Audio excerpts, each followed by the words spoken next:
After setting out the lines for the foundations, community volunteers provided digging services. Foundations of width of 2 feet or more on an average were dug up to depths of 8 inches to 1 foot. The depth varied depending on the height of the wall to be built.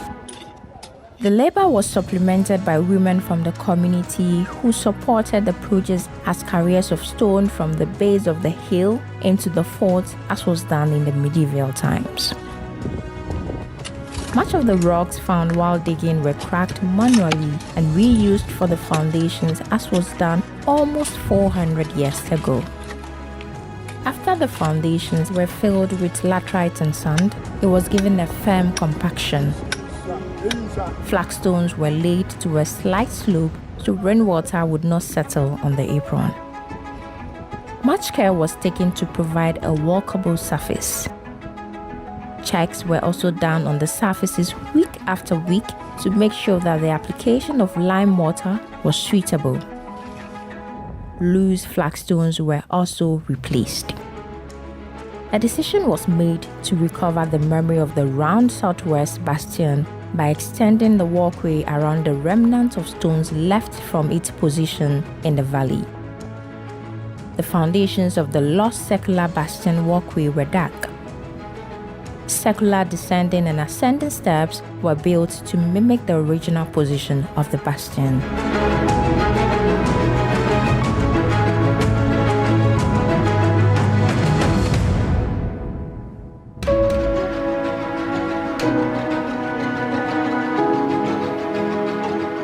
The most delicate task on the project was the removal of growth on the curtain wall.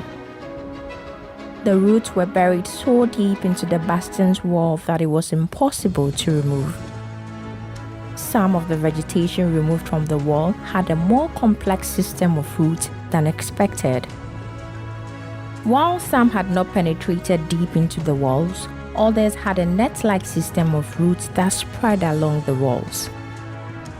Yet still, others had grown deep into the walkways.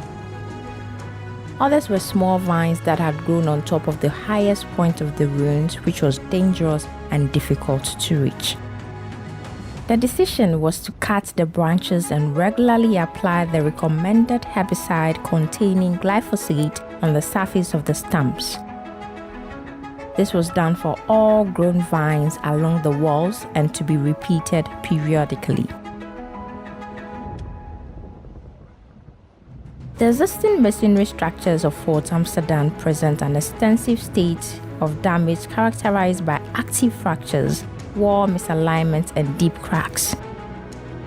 Some of the cracks were deeper and longer than others due to the different materials previously used to restore parts of the fort.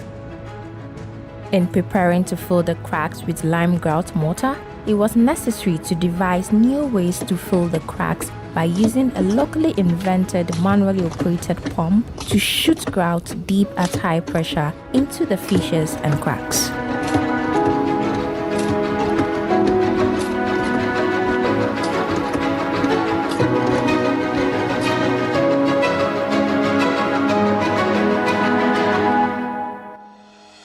Another area of extensive deterioration was the bastion floors and upper floor walkways, which upon close inspection exhibited major cracks and settlement of filling under the flagstones.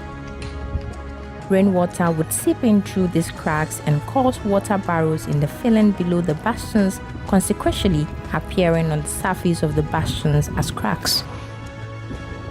To solve this, much of the top of the bastions had to be painstakingly removed, cracks refilled, and flagstones relaid to slope towards the spouts.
intervention to save the fort constitutes only a few of the methods that can be used to perform the task of structural consolidation of Ghana's forts and castles, which all need urgent attention.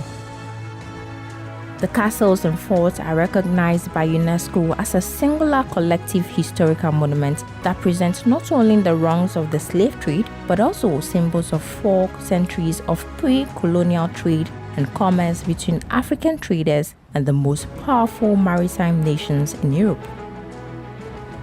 They signify, among other things, the point of departure from the original homeland and the beginning of the African diaspora. To promote tourism and more significantly preserve history, it is hoped that the government would put greater efforts and attention into conserving this exceptional cultural resource through the Ghana Museums and Monuments Board and its foreign partners.